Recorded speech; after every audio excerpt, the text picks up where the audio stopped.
এজন নিলম্বিত প্ৰধান শিক্ষকৰ বাবেই বিপদত এখন চৰকাৰী বিদ্যালয়। মধ্যাহ্ন ভোজনৰ পৰা বঞ্চিত হৈছে এখন বিদ্যালয়ৰ ছাত্ৰ ছাত্ৰী। নগাঁৱৰ লাওগাঁৱত সংঘটিত হৈছে এই ঘটনা। লালগাঁওস্থিত হলমাৰী হাইস্কুলৰ প্ৰধান শিক্ষক ফাৰুক আহমেদ 4 মাহ পূৰ্বেই নিলম্বিত হৈছিল যদিও হাইস্কুলখনৰ চেক, বেংক পাছবুক আদি যাৱতীয় নথিপত্ৰ বিদ্যালয়খনত জমা নিদিয়ে, যাৰ পৰিপ্ৰেক্ষিতত হাইস্কুলখনৰ বিভিন্ন উন্নয়নমূলক কাম কাজ ব্যাহত হৈ পৰাৰ উপৰিও যাৱতীয় নথিপত্ৰ নোহোৱাৰ বাবেই মধ্যাহ্ন ভোজনৰ পৰাও বঞ্চিত হ'বলগীয়া হৈছে ছাত্ৰ ছাত্ৰী। ইফালে নগাঁও জিলাৰ বিদ্যালয়ৰ পৰিদৰ্শকে যাৱতীয় নথিপত্ৰ বিদ্যালয়ত জমা দিবলৈ নিলম্বিত শিক্ষক ফাৰুক আহমেদক নিৰ্দেশনা প্ৰদান কৰাৰ পাছতো কেৰেপেই নকৰিলে নিলম্বিত শিক্ষক ফাৰুক আহমেদে, যাৰ ফলতেই বিদ্যালয়খনৰ বিভিন্ন কাম কাজ আৰু মধ্যাহ্ন ভোজনৰ পৰা বঞ্চিত হৈছে ছাত্ৰ ছাত্ৰী। সাবিনা খাতুন, মই হলমাৰী হাইস্কুলত পঢ়ো, ক্লাছ 7ত। মামাক কৈ আছোঁ 3 দিন ধৰি খোৱা বন্ধ হৈ আছে, মামাক কৈ আছোঁ যাতে খোৱাটো দি দিয়ক। কিমান দিনৰ 3 দিন ধৰি তোমাক খোৱা বঞ্চিত হৈ আছে স্কুলত? 3 দিন ধৰি খোৱা বঞ্চিত হৈ আছে। আগতে খুৱাইছিল ন এই বিদ্যালয়ত? আগতে খুৱাইছিলে। গোটেই ছাত্ৰ ছাত্ৰী মানে খোৱা বঞ্চিত হৈ আছে স্কুলখন গোটেইখন ন? এতিয়া মাননীয় মুখ্যমন্ত্ৰী মহোদয়ক কি অনুৰোধ কৰিবা? মামাক কি অনুৰোধ কৰিবা? মামাক অনুৰোধ কৰি আছোঁ যে মোৰ স্কুলত খোৱাটো দি দিয়ে।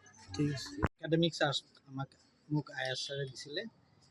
তেওঁ আগৰ যিজন হেডমাষ্টাৰ ইনচাৰ্জ আছিলে তেওঁ 18 মে'ত ছাছপেনশ্যন হৈছিলে।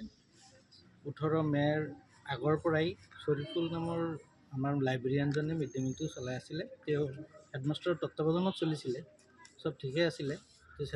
যেতিয়া ছাছপেনশ্যন হৈ গ'ল তেতিয়াও তেওঁৱেই চলাই থাকিলে আৰু এতিয়ালৈকে চলাই আছে। কিন্তু এই 5 ছেপ্টেম্বৰত তেওঁ বাধ্য হৈ বন্ধ কৰিব লগা হ'ল মিড ডে মিলটো। কাৰণ তেতিয়া এই 3 মাহ মে', জুন, জুলাইটো ছামাৰ ভেকেশ্যন, আগষ্টটো ফুল খোৱালে। এতিয়া ছেপ্টেম্বৰ চলি আছে, মিড ডে মিল তেওঁ খুৱাব পৰা নাই, তেওঁ পইচা মেনেজ কৰিব পৰা নাই, বহুত পইচা পকেটৰ পৰা খৰচ হ'ল। এতিয়া আমি IS ছাৰৰ লগত যোগাযোগ কৰোঁতে IS ছাৰ আগত যিজন আছিল তেখেতে কৈছিল এইটো আমি এইটো চব ঠিক কৰি আছোঁ, যোগাযোগ কৰি আছোঁ, কিন্তু নহ'লগৈ। যেতিয়া নতুন IS ছাৰ আহিছে তেখেতকো ইনফৰ্মেশ্যন দিয়া হৈছে, ৰিটাৰ্ণ দিয়া হৈছে, তেখেতেও ব্যৱস্থা কৰিব বুলি কৈছে। কিন্তু ইতিমধ্যে 3 দিন হ'ল ল'ৰা ছোৱালী মিড ডে মিল পোৱা নাই। নোপোৱাৰ কাৰণে ল'ৰা ছোৱালীয়ে অলপ হুলস্থুলীয়া পৰিৱেশ সৃষ্টি এটা হয়। কাৰণ এটা বস্তু যেতিয়া চলি থাকে ৰানিং অৱস্থাত হঠাৎ ষ্টপ হৈ গ'লে এটা কিবা প্ৰভাৱ এটা পৰে।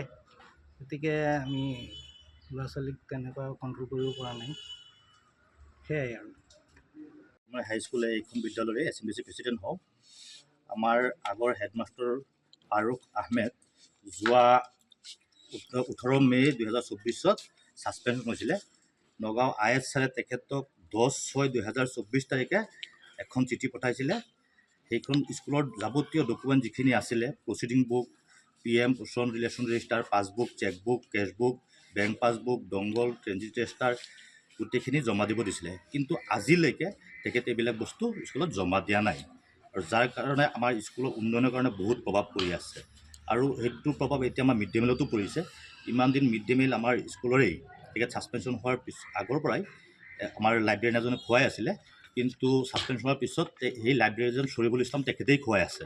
ইমান দিন দোকানৰ পৰা বাকী আৰু তেখেতে নিজে অলপ ইনভেষ্ট কৰি খুৱাইছিলে যদিও এতিয়া তেখেতৰ ফাইনেন্সিয়েল অলপ প্ৰব্লেম হোৱাত যোৱা 3 দিন ধৰি আমাৰ স্কুলৰ মিড ডে মিল বন্ধ হৈ আছে। আৰু তেখেতে IS ছাৰক ৰিটেন কমপ্লেইনো ছাৰে দিছে যে মই আৰু খুৱাবলৈ অপাৰগ হৈ আছোঁ।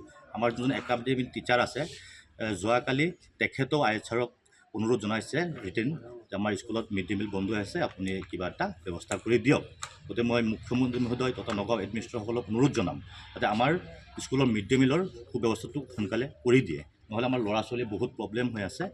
সদায় যিবিলাক ল'ৰা ছোৱালী ইয়াতে খাই আছিলে, যোৱাকালি বহুত অভিভাৱক আহিছে স্কুলত, আমি কিয় মিড ডে মিল দিয়া নাই, তো আমি অপাৰক সিহঁতৰ ক্ষমা খুজিবলগীয়া বাধ্য হৈ পৰিছিলোঁ।